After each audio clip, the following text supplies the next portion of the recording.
কিছু মানুষকে পাবো না জানা সত্ত্বেও তারা মনের গভীরে এতটাই জায়গা করে নেয় যে তাকে কিছুতেই ভুলতে পারা যায় না।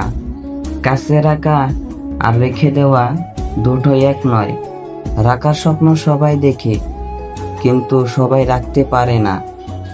একটা সময় তুমিও উপলব্ধি করতে পারবে কিছু মানুষ তোমার হৃদয়ে আছে কিন্তু জীবনে নেই। এক সময় সম্পর্ক নামক দায়িত্বগুলো সব কমতে থাকবে, শুধু পিছু ছাড়বে না স্মৃতিগুলো। যখন কেউ প্রয়োজন সারা বেশি হাসে, বুঝে নিও সে কষ্ট থাকার চেষ্টা করছে।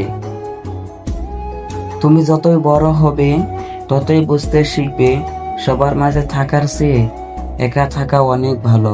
সবাই অতীতকে ভুলে যাওয়ার কথা বলে, যদি সত্যি অতীতকে ভুলে যাওয়া যেত তাহলে পৃথিবী থেকে অতীত শব্দটা মুছে যেত। মানুষ চেহারার মায়ের চেয়ে কথার মায়ে একটু বেশি আকৃষ্ট হয়, কেননা চেহারার মায়া কাটিয়ে উঠতে পারলেও কথার মায়া সহজে কাটিয়ে উঠতে পারে না।